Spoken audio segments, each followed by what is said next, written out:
नमस्कार दोस्तों, कालजयी कृतिया में आप सभी का स्वागत है। प्रस्तुत है मुंशी प्रेमचंद द्वारा लिखित उपन्यास गोदान का 21वां भाग। उपन्यास के पिछले भाग में आपने सुना कि मिस मालती अपने विषय में मेहता के विचार सुन उद्वेलित हो उठी थी। मिसेस खन्ना ने उनके विषय में जो अफवाह फैलाई थी उससे उन्हें गहरा आघात पहुंचा था। उधर दूसरी तरफ जमींदार राय साहब को होरी के साथ हुए अन्याय का पता चल गया था, जिससे वो बेहद क्रोधित हुए थे। उन्हें यह भी डर था कि संपादक ओंकारनाथ इस घटना को अपने समाचार पत्र में ना छापते। अपनी सामाजिक प्रतिष्ठा के लिए ही तो राय साहब कितने ही आडंबर रचते थे। उस पर कोई आँच आए ये उन्हें गवारा न था। आगे क्या हुआ जानने के लिए सुनिए गोदान का 21वां भाग।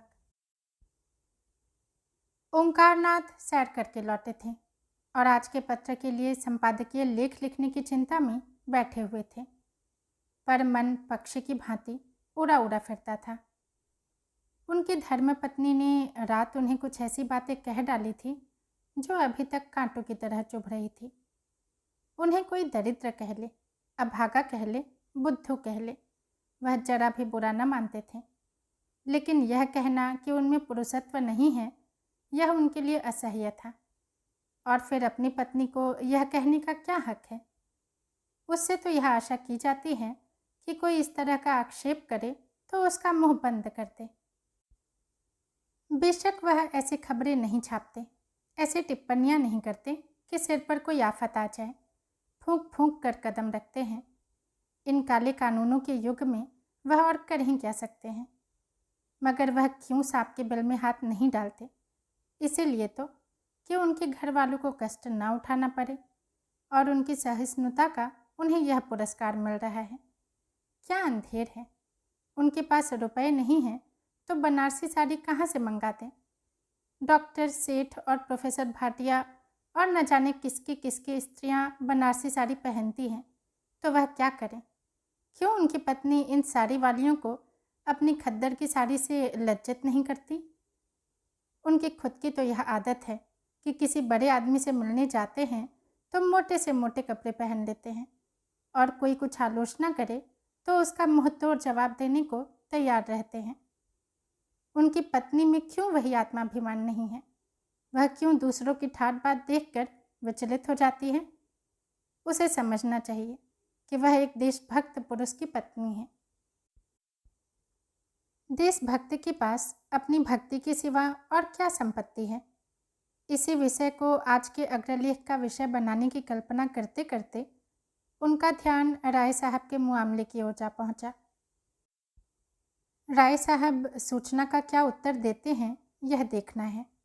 अगर वह अपनी सफाई देने में सफल हो जाते हैं तब तो कोई बात नहीं, लेकिन अगर वह यह समझे कि ओंकारनाथ दबाव, भय या मुलाहजे में आकर अपने कर्तव्य से मुंह फेर लेंगे तो यह उनका भ्रम है।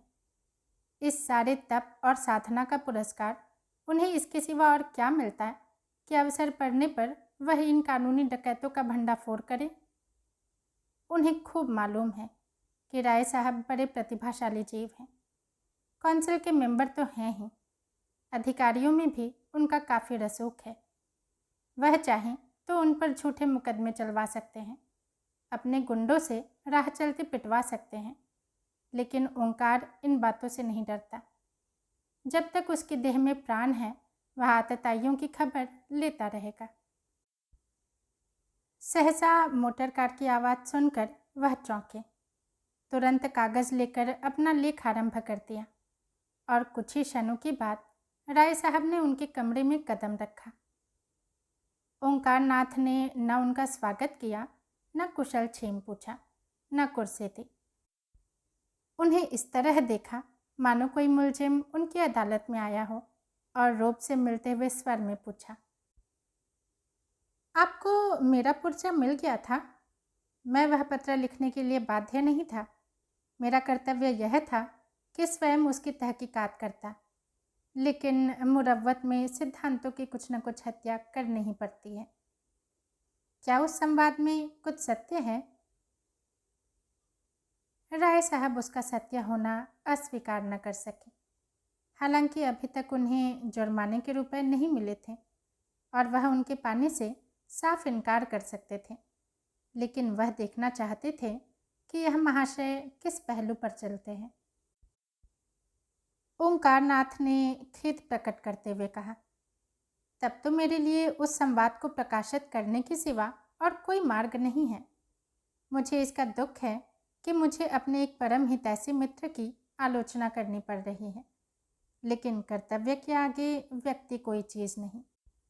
संपादक अगर अपना कर्तव्य न पूरा कर सके तो उसे इस आसन पर बैठने का कोई हक नहीं है। राय साहब कुर्सी पर डट गए और पान की गिलौरियां मुंह में भरकर बोले, लेकिन यह आपके हक में अच्छा न होगा। मुझे जो कुछ होना है पीछे होगा। आपको तत्काल दंड मिल जाएगा। अगर आप मित्रों की परवाह नहीं करते तो मैं भी उसी कैडी का आदमी हूँ। ओंकारनाथ ने शहीद का गौरव धारण करके कहा, इसका तो मुझे कभी भय नहीं हुआ।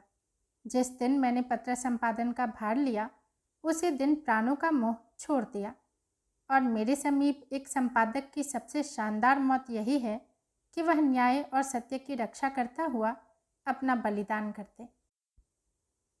अच्छी बात है, मैं आपकी चुनौती स्वीकार करता हूँ। मैं अब तक आपको मित्र समझता आया था, मगर अब आप लड़ने पर ही तैयार हैं तो लड़ाई ही सही। आखिर मैं आपके पत्र को 5 गुना चंदा क्यों देता हूँ? केवल इसीलिए कि वह मेरा गुलाम बना रहे। मुझे परमात्मा ने रईस बनाया है, आपके बनाने से नहीं बना हूँ। साधारण चंदा 15 रुपया है, मैं 75 रुपया देता हूँ, इसलिए कि आपका मुंह बंद रहे। जब आप घाटे का रोना रोते हैं और सहायता की अपील करते हैं, और शायद ही ऐसी कोई तिमाही जाती हो जब आपकी अपील न निकलती हो, तो मैं ऐसे मौके पर आपकी कुछ न कुछ मदद कर देता हूँ। किस लिए? दीपावली, दशहरा, होली में आपके यहाँ बैना भेजता हूँ और साल में 25 बार आपकी दावत करता हूँ। किस लिए? आप रिश्वत और कर्तव्य दोनों साथ साथ नहीं निभा सकते। ओंकारनाथ उत्तेजित होकर बोले, मैंने कभी रिश्वत नहीं ली। राय साहब ने फटकारा, अगर यह व्यवहार रिश्वत नहीं है तो रिश्वत क्या है? जरा मुझे समझा दीजिए।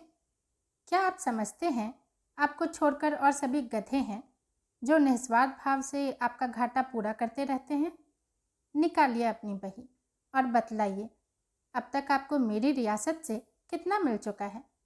मुझे विश्वास है हजारों की रकम निकलेगी। अगर आपको स्वदेशी स्वदेशी चिल्लाकर विदेशी दवाओं और वस्तुओं का विज्ञापन छापने में शर्म नहीं आती, तो मैं अपने असामियों से डांड, तावान और जुर्माना लेते क्यों शर्माऊँ? यह न समझिए कि आप ही किसानों के हित का बेड़ा उठाए हुए हैं। मुझे किसानों के साथ जलना मरना है। मुझसे बढ़कर दूसरा उनका हितेच्छु नहीं हो सकता। लेकिन मेरी गुजर कैसे हो? अफसरों को दावतें कहाँ से दूँ? सरकारी चंदे कहाँ से दूँ? खानदान के सैकड़ों आदमियों की ज़रूरतें कैसे पूरी करूं? मेरे घर का क्या खर्च है यह शायद आप जानते हैं, तो क्या मेरे घर में रुपए फलते हैं? आएगा तो असामियों के ही घर से। आप समझते होंगे जमींदार और ताल्लुकेदार सारे संसार का सुख भोग रहे हैं। उनकी असली हालत का आपको ज्ञान नहीं।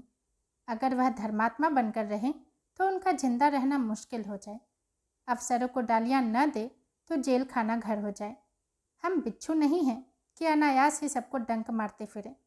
न गरीबों का गला दबाना कोई बड़े आनंद का काम है, लेकिन मर्यादाओं का पालन तो करना ही पड़ता है। जिस तरह आप मेरी रईसी का फ़ायदा उठाना चाहते हैं, उसी तरह और सभी हमें सोने की मुर्गी समझते हैं। आइए मेरे बंगले पर तो दिखाऊं कि सुबह से शाम तक कितने निशाने मुझ पर पड़ते हैं। कोई कश्मीर से शाल दुसाला लिए चला आ रहा है, कोई इत्र और तंबाकू का एजेंट है, कोई पुस्तकों और पत्रिकाओं का, कोई जीवन बीमे का, कोई ग्रामोफोन लिए सिर पर सवार है, कोई कुछ। चंदे वाले तो अनगिनत हैं। क्या सबके सामने अपना दुखड़ा लेकर बैठ जाऊं? ये लोग मेरे द्वार पर दुखड़ा सुनाने आते हैं मुझे उल्लू बनाकर मुझसे कुछ ऐंठने के लिए। आज मर्यादा का विचार छोड़ दूं तो तालियां पीटने लगे। हुक्काम को डालियां न दूं तो बागी समझा जाऊं, तब आप अपने लेखों से मेरी रक्षा न करेंगे। कांग्रेस में शरीक हुआ, उसका तावान अभी तक देता हूँ। काली किताब में नाम दर्ज हो गया। मेरे सिर पर कितना कर्ज है यह भी आपने कभी पूछा है? अगर सभी महाजन डिग्रियां करा लें तो मेरे हाथ की यह अंगूठी तक बिक जाएगी। आप कहेंगे क्यों यह आडंबर पालते हो? कहिए, 7 पुस्तों से जिस वातावरण में पला हूँ उससे अब निकल नहीं सकता। घास छीलना मेरे लिए असंभव है। आपके पास जमीन नहीं, जायदाद नहीं, मर्यादा का झमेला नहीं, आप निर्भीक हो सकते हैं, लेकिन आप भी दुम दबाए बैठे रहते हैं। आपको कुछ खबर है अदालतों में कितनी रिश्वतें चल रही हैं, कितने गरीबों का खून हो रहा है, कितनी देवियां भ्रष्ट हो रही हैं? है बुता लिखने का? सामग्री मैं देता हूँ, प्रमाण सहित। ओंकारनाथ कुछ नरम होकर बोले, जब कभी अवसर आया है मैंने कदम पीछे नहीं हटाया। राय साहब भी कुछ नरम हुए। हाँ, मैं स्वीकार करता हूँ कि 2-1 मौक़ों पर आपने जवामर्दी दिखाई, लेकिन आपकी निगाह हमेशा अपने लाभ की ओर रही है, प्रजाहित की ओर नहीं। आंखें न निकालिए और न मुँह लाल कीजिए। जब कभी आप मैदान में आए हैं उसका शुभ परिणाम यही हुआ कि आपके सम्मान और प्रभाव और आमदनी में इजाफा हुआ है। अगर मेरे साथ भी आप वही चाल चल रहे हैं तो आपकी खातिर करने को तैयार हूँ। रुपए न दूंगा क्योंकि वह रिश्वत है। आपकी पत्नी जी के लिए कोई आभूषण बनवा दूंगा। है मंजूर? अब मैं आपसे सत्य कहता हूँ कि आपको जो संवाद मिला वह गलत है, मगर यह भी कह देना चाहता हूँ कि अपने और सभी भाइयों की तरह मैं भी असामियों से जुर्माना लेता हूँ और साल में 10-5 हज़ार रुपये मेरे हाथ भी लग जाते हैं। अगर आप मेरे मुँह से यह कौर छीनना चाहेंगे तो आप घाटे में रहेंगे। आप भी संसार में सुख से रहना चाहते हैं, मैं भी रहना चाहता हूँ। इससे क्या फ़ायदा कि आप न्याय और कर्तव्य का ढोंग रच कर मुझे भी जेरबार करें, खुद भी जेरबार हों। दिल की बात कहिए, मैं आपका बैरी नहीं हूँ। आपके साथ कितनी ही बार एक चौके में एक मेज पर खा चुका हूँ। मैं यह भी जानता हूँ कि आप तकलीफ़ में हैं। आपकी हालत शायद मेरी हालत से भी खराब है। हाँ, अगर आपने हरिश्चंद्र बनने की कसम खा ली है तो आपकी खुशी। मैं चलता हूँ। राय साहब कुर्सी से उठ खड़े हुए। ओंकारनाथ ने उनका हाथ पकड़कर संधि भाव से कहा, नहीं नहीं, अभी आपको बैठना पड़ेगा। मैं अपनी पोजीशन साफ कर देना चाहता हूँ। आपने मेरे साथ जो सुलूक किए हैं उनके लिए मैं आपका आभारी हूँ, लेकिन यहाँ सिद्धांत की बात आ गई है और आप तो जानते हैं सिद्धांत प्राणों से भी प्यारे होते हैं। राय साहब कुर्सी पर बैठकर जरा मीठे स्वर में बोले, अच्छा भाई, जो चाहे लिखो। मैं तुम्हारे सिद्धांत को तोड़ना नहीं चाहता, और तो क्या होगा, बदनामी होगी। हाँ, कहाँ तक नाम के पीछे मरूं? कौन ऐसा ताल्लुकेदार है जो असामियों को थोड़ा बहुत नहीं सताता? कुत्ता हड्डी की रखवाली करे तो खाए क्या? मैं इतना ही कर सकता हूँ कि आगे आपको इस तरह की कोई शिकायत न मिलेगी। अगर आपको मुझ पर कुछ विश्वास है तो इस बार क्षमा कीजिए। किसी दूसरे संपादक से मैं इस तरह खुशामद नहीं करता, उसे सरे बाजार पिटवाता, लेकिन मुझसे आपकी दोस्ती है इसलिए दबना ही पड़ेगा। यह समाचार पत्रों का युग है, सरकार तक उनसे डरती है, मेरी हस्ती ही क्या, आप जिसे चाहें बना दें। खैर, यह झगड़ा खत्म कीजिए। कहिए, आजकल पत्र की क्या दशा है? कुछ ग्राहक बढ़े? ओंकारनाथ ने अनिच्छा के भाव से कहा, किसी न किसी तरह काम चल जाता है और वर्तमान परिस्थिति में मैं इससे अधिक आशा नहीं रखता। मैं इस तरफ धन और भोग की लालसा लेकर नहीं आया था, इसलिए मुझे शिकायत नहीं है। मैं जनता की सेवा करने आया था और वह यथाशक्ति किए जाता हूँ। राष्ट्र का कल्याण हो, यही मेरी कामना है। एक व्यक्ति के सुख दुख का कोई मूल्य नहीं है। राय साहब ने जरा और सहृदय होकर कहा, यह सब ठीक है भाई साहब, लेकिन सेवा करने के लिए जीना भी तो जरूरी है। आर्थिक चिंताओं में आप एकाग्रचित्त होकर सेवा भी तो नहीं कर सकते। क्या ग्राहक संख्या बिल्कुल नहीं बढ़ रही है? बात यह है कि मैं अपने पत्र का आदर्श गिराना नहीं चाहता। अगर मैं भी आज सिनेमा स्टारों के चित्र और चरित्र छापने लगूं, तो मेरे ग्राहक बढ़ सकते हैं, लेकिन अपनी तो यह नीति नहीं। और भी कितने ही ऐसे हथकंडे हैं जिनसे पत्रों द्वारा धन कमाया जा सकता है, लेकिन मैं उन्हें गर्हित समझता हूँ। इसी का यह फल है कि आज आपको इतना सम्मान मिलता है। मैं एक प्रस्ताव करना चाहता हूँ, मालूम नहीं आप उसे स्वीकार करेंगे या नहीं।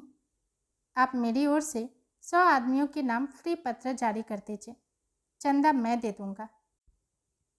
ओंकार नाथ ने कृतज्ञता से सिर झुकाकर कहा, मैं धन्यवाद के साथ आपका दान स्वीकार करता हूँ। खेद यही है कि पत्रों की ओर से जनता कितनी उदासीन है। स्कूल और कॉलेजों और मंदिरों के लिए धन की कमी नहीं है, पर आज तक एक भी ऐसा दानी न निकला जो पत्रों के प्रचार के लिए दान देता। हालांकि जनशिक्षा का उद्देश्य जितने कम खर्च में पत्रों से पूरा हो सकता है और किसी तरह नहीं हो सकता। जैसे शिक्षालयों को संस्थाओं द्वारा सहायता मिला करती है, ऐसे ही अगर पत्रकारों को मिलने लगे तो इन बेचारों को अपना जितना समय और स्थान विज्ञापनों की भेंट करना पड़ता है, वह क्यों करना पड़े। मैं आपका बड़ा अनुग्रहित हूँ। राय साहब विदा हो गए। ओंकार नाथ के मुख पर प्रसन्नता की झलक न थी। राय साहब ने किसी तरह की शर्त न की थी, कोई बंधन न लगाया था, पर ओंकार नाथ आज इतनी करारी फटकार पाकर भी इस दान को अस्वीकार न कर सके। परिस्थिति ऐसी आ पड़ी थी कि उन्हें उबरने का कोई उपाय ही न सोच रहा था। प्रेस के कर्मचारियों का 3 महीने का वेतन बाकी पड़ा हुआ था। कागज वाले के 1000 से ऊपर आ रहे थे। यही क्या कम था कि उन्हें हाथ नहीं फैलाना पड़ा। उनकी स्त्री गोमती ने आकर विद्रोह के स्वर में कहा, क्या अभी भोजन का समय नहीं आया, या यह भी कोई नियम है कि जब तक 1 न बज जाए जगह से न उठो? कब तक कोई चूल्हा अगुरता रहे? ओंकार नाथ ने दुखी आंखों से पत्नी की ओर देखा। गोमती का विद्रोह उड़ गया। वह उनकी कठिनाइयों को समझती थी। दूसरी महिलाओं के वस्त्राभूषण देखकर कभी कभी उसके मन में विद्रोह के भाव जाग उठते थे और वह पति को 2-4 जली कटी सुना जाती थी, पर वास्तव में यह क्रोध उनके प्रति नहीं, अपने दुर्भाग्य के प्रति था, और इसकी थोड़ी सी आंच अनायास ही ओंकार नाथ तक पहुंच जाती थी। वह उनका तपस्वी जीवन देखकर मन में कुढ़ती थी और उनसे सहानुभूति भी रखती थी। बस उन्हें थोड़ा सा सनकी समझती थी। उनका उदास मुंह देखकर पूछा, क्यों उदास हो? पेट में कुछ गड़बड़ है क्या? ओंकार नाथ को मुस्कराना पड़ा। कौन उदास है? मैं? मुझे तो आज जितनी खुशी है उतनी अपने विवाह के दिन भी न हुई थी। आज सवेरे 1500 की बोहनी हुई। किसी भाग्यवान का मुंह देखा था। गोमती को विश्वास न आया। बोली, झूठे हो, तुम्हें 1500 कहाँ मिल जाते होंगे? 15 रुपये कहो तो मान लेती हूँ। नहीं नहीं, तुम्हारे सिर की कसम, 1500 मारे। अभी राय साहब आए थे, 100 ग्राहकों का चंदा अपनी तरफ से देने का वचन देके गए हैं। गोमती का चेहरा उतर गया। तब तो मिल चुके। नहीं, राय साहब वादे के पक्के हैं। मैंने किसी ताल्लुकेदार को वादे का पक्का देखा ही नहीं। दादा एक ताल्लुकेदार के नौकर थे। साल भर तलब नहीं मिलती थी। उसे छोड़कर दूसरे की नौकरी की। उसने 2 साल तक एक पाई न दी। एक बार दादा गरम पड़े तो मारकर भगा दिया। इनके वादों का कोई करार नहीं है। मैं आज ही बिल भेजता हूँ। भेजा करो, कह देंगे कल आना। कल अपने इलाके पर चले जाएंगे, 3 महीने बाद लौटेंगे। ओंकार नाथ संशय में पड़ गए। ठीक तो है, कहीं राय साहब पीछे से मुकर गए तो वह क्या कर लेंगे। फिर भी दिल मजबूत करके कहा, ऐसा नहीं हो सकता। कम से कम राय साहब को मैं इतना धोखेबाज नहीं समझता।